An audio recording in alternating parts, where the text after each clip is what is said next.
नमस्कार, आदाब, सत श्री अकाल दोस्तों। मैं हूं आपके दोस्त और होस्ट स्वप्निल और मेरे YouTube चैनल स्वप्निल टॉकीज में आप सभी का बहुत बहुत स्वागत है।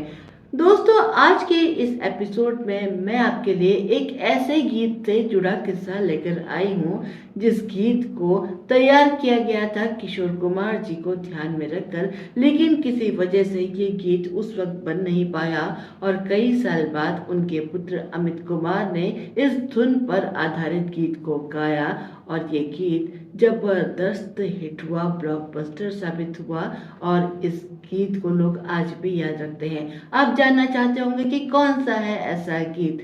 दोस्तों, 80 के दशक की शुरुआत में एक फिल्म रिलीज हुई थी सत्ते पे सत्ता, जिसके मुख्य कलाकार अमिताभ बच्चन, हेमा मालिनी, रंजीता, अमजद खान थे। फिल्म बहुत बड़ी ब्लॉकबस्टर थी और इसका संगीत भी बहुत पॉपुलर हुआ था और इसका संगीत तैयार किया था R.D. बर्मन साहब ने। दुखी पे दुखी हो या सत्ते पे सत्ता, मौसम मस्ताना, रास्ता अनजाना, झुका के सर को पूछो madam how do you do. पर मेरे कब तक मुझे ऐसे ही चढ़ पाओगे। इस फिल्म के संगीत पर जब R.D. बर्मन साहब काम कर रहे थे तो उन्होंने कई धुनें तैयार की थी और एक धुन उन्हें बहुत पसंद आई थी।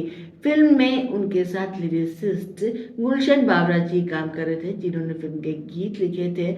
उन्हें भी ये धुन बहुत पसंद आई थी, लेकिन इस फिल्म में संगीत के जो संयोजक थे, अरेंजर थे, मनोहरी दा, वो पंचम दा के बड़े अच्छे मित्र थे।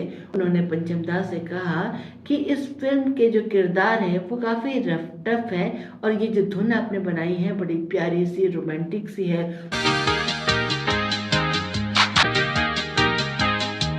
मुझे नहीं लगता है कि इस फिल्म के किसी भी गीत के लिए ये धुन उपयुक्त रहेगी। इस धुन को आपने बना लिया है, इसे आप रख लीजिए, इसे बाद में किसी और फिल्म में इस्तेमाल करिएगा। पंचम दा ने उनकी बात मान ली और बाकी की धुनों पर काम करने लगे। इस घटना के कई साल बीत चुके थे। ये धुन पंचम दा के पास तैयार रखी थी, लेकिन अभी तक वो इस धुन का इस्तेमाल नहीं कर पाए थे। कुछ साल बाद यानी कि 83-84 के आसपास प्रोड्यूसर रमेश बहल उनके पास आए। वो एक नई फिल्म बना रहे थे जिसमें वो नए पेयर को लॉन्च कर रहे थे। फिल्म का नाम था जवानी। तो ये फिल्म एक युवा रोमांटिक फिल्म थी और इसके लिए काफी ऊर्जा से भरपूर युवा संगीत चाहिए था उन्हें। इस फिल्म के संगीत के लिए जब R.D. बर्मन साहब से बात करी तो गुलशन बावरा जी भी वहां पर मौजूद थे। गुलशन बावरा जी के दिमाग में वो धुन अभी तक गूंज रही थी जो सत्ते पे सत्ता के लिए तैयार की गई थी। उन्हें ध्यान थी वो धुन और वो अक्सर सोचते थे कि इस धुन पर मैं कोई गीत लिखूंगा। उन्होंने R.D. बर्मन साहब जी को याद दिलाया कि वो धुन आपके पास होगी ना, उस पे ही हम काम करते हैं। R.D. बर्मन साहब ने रमेश बहल जी को ये धुन सुनाई और रमेश बहल जी को ये धुन बहुत पसंद आई। उन्होंने कहा कि धुन बढ़िया है, बनाइए बढ़िया सा गीत। गुलशन बावरा जी को जिम्मेदारी दी गई कि इस धुन पर वो कुछ बोल लिखे।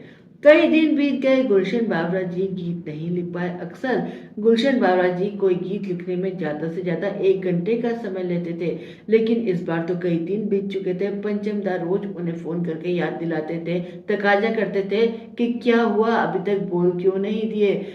गुलशन बावरा जी ने कहा कि यार ये धुन जैसी है उसके लिए अंतरा तो मैंने तैयार कर लिया है, लेकिन जैसा मैं मुखड़ा चाह रहा हूँ पता नहीं वैसे बोल मेरे दिमाग में आ ही नहीं रहे हैं, थोड़ा सा वक्त मुझे और दे दो। अब R.D. बर्मन साहब थोड़े नाराज हो गए। उन्होंने कहा कि कितना वक्त चाहिए तुम्हें, अगले साल तक ये गीत लिख लोगे कि नहीं लिखोगे। गुलशन बावरा जी समझ गए कि पंचम दा अब गुस्से में आ चुके हैं। उनके मूड को हल्का करने के इरादे से उन्होंने कहा कि ऐसा मत कहे यार, थोड़ा वक्त और दे दे, तू रूठा तो मैं रो दूंगा। और ये कहने के बाद उन्होंने एकदम से फोन रख दिया। R.D. बर्मन साहब को लगा कि पता नहीं क्या बात है, फोन शायद कट गया है। 5 मिनट के बाद गुलशन बावरा साहब ने दोबारा R.D. बर्मन साहब को फोन किया और कहा कि मुखड़ा तैयार हो गया है। R.D. बर्मन साहब चौंक गए। उन्होंने कहा कि इतनी जल्दी, अभी अभी तो तुम कह रहे थे कि तुम्हें वक्त चाहिए, अब इतनी जल्दी मुखड़ा भी तैयार हो गया। उन्होंने कहा कि हाँ, अभी अभी जो बात मैंने तुमसे की ना, बस वही मेरे दिमाग में रुक गई और गाने के बोल बन गए। उन्होंने गीत का मुखड़ा सुनाया जिसके बोल थे, तू रूठा तो मैं रो दूंगी सनम, आजा मेरी बाहों में आ। R.D. बर्मन साहब को भी बोल पसंद आए और गीत तैयार हुआ। अब इस बार इस गीत को किशोर कुमार जी ने नहीं बल्कि अमित कुमार जी और आशा भोसले जी ने गाया था, क्योंकि फिल्म के युवा कलाकार थे और एक पेपी नंबर चाहिए था।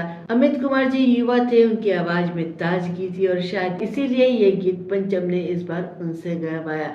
और ये गीत जब बनकर तैयार हुआ तो सबको बहुत पसंद आया। जब फिल्म रिलीज हुई, गीत रिलीज हुआ तो रातों रात ये गीत सुपर डुपर हिट हो गया। रूठा तो मैं रो दूंगी सनम। चार्ट बस्टर साबित हुआ और आज भी ये गीत हिट है। लोग इसे सुनते हैं तो साथ साथ झूम उठते हैं। तेरी ये सादगी, ये भोलापन तेरा, मेरी है मैं तेरा हूँ सनम। तो दोस्तों ये था आज का छोटा सा फिल्मी किस्सा। उम्मीद करती हूँ कि आपको पसंद आया होगा। अगर पसंद आया तो वीडियो को लाइक करिए, शेयर करिए।